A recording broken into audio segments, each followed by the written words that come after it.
friends, Dr. Seema from Delhi once again with you people. चलिए आज कहानी को फिर थोड़ा सा आगे बढ़ाएं। जो हमने कहानी शुरू करी है डायबिटीज की, किस तरीके से होता है, क्या होता है, क्या प्री डायबिटीज होती है, क्या क्लासिफिकेशन, ये सब मैं आपको बता चुकी। मैंने आपको ये भी बताया था कि 90% जनता जो है वो टाइप 2 डायबिटीज से ग्रसित है। अब टाइप 2 का जो मरीज है वो जब आपके पास आता है पहली बार, तो आपके पास वो किस तरीके से आता है, how does the patient with type 2 diabetes present to you, और फिर किस तरीके से आप उसका फिजिकल एग्जामिनेशन करते हैं, क्या उसकी लैब इन्वेस्टिगेशंस करते हैं और क्या उसकी कॉम्प्लिकेशंस हो सकती हैं, ये सब आज की वीडियो में मैं आपको बताऊंगी। तो टाइप 2 का patient, how does the patient present. सबसे पहले जैसे कि मैंने आपको बताया था कि टाइप 2 का पेशेंट 4th या 5th डिकेड्स ऑफ लाइफ में पाया जाता है, जब उसको टाइप 2 होती है, और टाइप 1 चाइल्डहुड में या अर्ली एडोलेसेंस में होती है। लेकिन तब भी मैंने आपको बताया था कि टाइप 1 के केसेस अडल्ट्स में भी पाए जा सकते हैं, इसी तरीके से टाइप 2 के केसेस यंगर चिल्ड्रन में भी पाए जा सकते हैं। देखा गया है कि 9 साल के बच्चे को भी टाइप 2 डायबिटीज पाई गई है, और ये भी देखा जा रहा है वेस्टर्न कंट्रीज में भी और हमारी कंट्री में भी कि एज एक्चुअली जो 40 और 50 वाली एज है, ये पूरी तरीके से क्राइटेरिया नहीं रह गया है। At least a decade patients are presenting to the clinicians at least a decade earlier than what they used to present. तो सबसे पहली बात हो गई age, mostly they will be in their 40s और 50s। दूसरी बात होगी, जैसे कि मैंने आपको बताया कि टाइप 2 में पॉजिटिव फैमिली हिस्ट्री पाई जाती है। अब बहुत से ऐसे भी केसेस पाए गए हैं जिनमें की फैमिली हिस्ट्री नहीं है, यानी कि मरीज को है और उसके घर में उसके जो इमीडिएट जो उसके रिश्तेदार हैं, जो उसके पेरेंट्स हैं या जो सिबलिंग्स हैं, उनमें नहीं पाई गई। तो इसमें ज्यादातर देखा गया कि उन लोगों के कोई टेस्ट हुए ही नहीं कि जिससे कि हम उन्हें पाते, और वो एक छुपी हुई डायबिटीज कह लो या जो भी कह लो कि उनका डायग्नोसिस ही कभी नहीं हो पाया।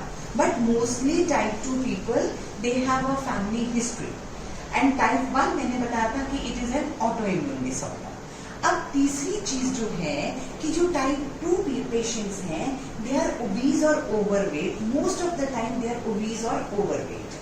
लेकिन ये वेस्टर्न कंट्रीज में तो बिल्कुल है कि they are obese and they are overweight, but in Indian scenario it has been seen कि इतनी ओबेसिटी एशियन इंडियंस की नहीं है, और इसको चाहे हम ethnic criteria for the diagnosis of obesity भी अप्लाई करते हैं, तब भी पाया गया है कि इंडियंस या साउथ एशियंस जो हैं they are not that obese.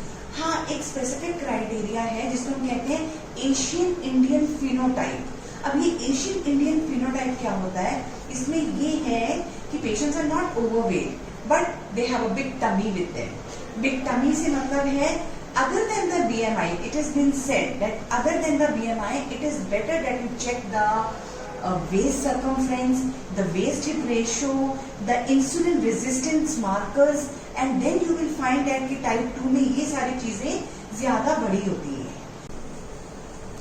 Type 2 के पेशेंट्स जो हैं they don't present to you with hyperglycemia, यानी कि they don't have the symptoms of hyperglycemia, they don't have ketosis also। Type 1 में कीटोसिस और एकदम बहुत जबरदस्त हाई शुगर्स पाए जाते हैं, बट टाइप 2 में हाइपरग्लाइसीमिया के सिम्टम्स नहीं होते हैं, कीटोसिस नॉर्मली नहीं होता है। अगर कोई पेशेंट हाइपरग्लाइसीमिया और कीटोसिस से आता है और बाद में डायग्नोज होता है कि वो टाइप 2 है, उस कंडीशन में ये रहता है कि ये ग्लूकोटॉक्सिसिटी और लाइपोटॉक्सिसिटी होने के चलते जो उसके बीटा सेल्स हैं वो हैम्पर हो जाते हैं, यानी कि उनका जो काम करने का वो है वो स्लो हो जाता है। उसके चलते उनके अंदर ग्लूकोटॉक्सिसिटी और लाइपोटॉक्सिसिटी आ जाती है, और एक बार इंसुलिन देने पर अगर वो लोग नॉर्मलाइज कर जाते हैं तो उनके ब्लड शुगर लेवल्स ठीक हो जाते हैं और उनको इंसुलिन की जरूरत नहीं पड़ती, और वो टाइप 2 में कैटेगराइज भी हो जाते हैं। लेकिन ऐसा भी देखा गया है कि इस तरीके के पेशेंट्स जो हैं वो टाइप 1 भी होते हैं, और उनको हम कहते हैं स्लोली प्रोग्रेसिंग टाइप 1 डायबिटिक्स। फिर ये देखा जाता है कि जो टाइप 2 पेशेंट्स हैं उनको कुछ सालों तक शुरुआत में OHAs यानी कि ओरल हाइपोग्लाइसेमिक एजेंट्स अगर आप देते रहेंगे तो वो बिल्कुल ठीक रहते हैं, उनको इमीडिएटली इंसुलिन की जरूरत नहीं होती। क्यों इमीडिएटली इंसुलिन की जरूरत नहीं होती? क्योंकि उनकी बॉडी में जब तक कि डायग्नोस होता है तब तक में भी उनकी बॉडी में 50% से ज्यादा बीटा सेल जीवित हैं जो अपना काम करते हैं, जो इंसुलिन सिक्रीट करते हैं। तो उनको अगर हम ओरल हाइपोग्लाइसेमिक एजेंट्स दे देते हैं, वो पैनक्रियास के बीटा सेल से इंसुलिन की सिक्रीशन करवाने में मदद करते हैं, चाहे वो इंसुलिन सेंसिटाइजर्स हो, चाहे वो इंसुलिन सिक्रेटोकॉक्स हो। दूसरी एक बहुत इंपॉर्टेंट बात देखी जाती है कि जो टाइप 2 पेशेंट्स हैं उनकी डायग्नोसिस एक बड़ी एक्सीडेंटल या इंसिडेंटल फाइंडिंग है। सपोजिंग किसी पेशेंट को सर्जरी के लिए जाना है, उस टाइम पे PSC करवाने के लिए उनकी शुगर चेक करी जाती है, तब पाया जाता है कि इनकी तो शुगर लेवल्स बहुत हाई हैं, तो इसलिए it is always an accidental finding also. अब ये सारी चीजों के साथ तो पेशेंट हमारे साथ प्रेजेंट किया, अब हम उसका फिजिकल एग्जामिनेशन क्या करेंगे? It is our foremost duty as a physician कि उनकी एंथ्रोपोमेट्रिक चेकअप हो। एंथ्रोपोमेट्रिक से मतलब है हाइट, वेट, ये सब हम चेक करेंगे, उनका BMI चेक करेंगे, उनकी वेस्ट सर्कमफ्रेंस चेक करेंगे, उनका वेस्ट हिप रेशियो भी चेक करेंगे। फिर हम उनका ब्लड शुगर्स चेक करेंगे। ब्लड शुगर्स में हम क्या क्या चेक करेंगे? Fasting, postprandial, HbA1c। फिर हमको उनका ब्लड प्रेशर भी चेक करना है, बिकॉज जो टाइप 2 पेशेंट्स होते हैं they always have other CV risk factors along with their sugars high. तो CV रिस्क फैक्टर्स क्या हो गए? हाइपरटेंशन हो गया या डिसलिपिडीमिया हो गया। तो हमको उनके ब्लड प्रेशर लेवल्स चेक करने हैं, उनका लिपिड प्रोफाइल चेक करना है, ये बहुत ज्यादा जरूरी है। कुछ लोगों का हमको थायराइड भी चेक करना बहुत ज्यादा जरूरी है, क्योंकि टाइप 2 जब तक आती है तब तक कॉम्प्लिकेशन सेट इन हो चुकी होती हैं, इसलिए हमको उनका रेटिनल एग्जामिनेशन कराने के लिए एक ऑफ्थल्मोलॉजिस्ट को भी अप्रोच करना बहुत जरूरी है। And they need to have a complete foot examination as well. तो ये हो गई physical examination. Now what are lab investigations are needed and why the lab investigations are needed? So lab investigations are needed first foremost to diagnose कि भाई diabetes है कि नहीं है। दूसरी चीज टाइप ऑफ डायबिटीज। तीसरी चीज कितनी सीवियर डायबिटीज है। चौथी चीज पेशेंट को कोई एक्यूट कॉम्प्लिकेशंस है, मेटाबॉलिक कॉम्प्लिकेशंस या नहीं।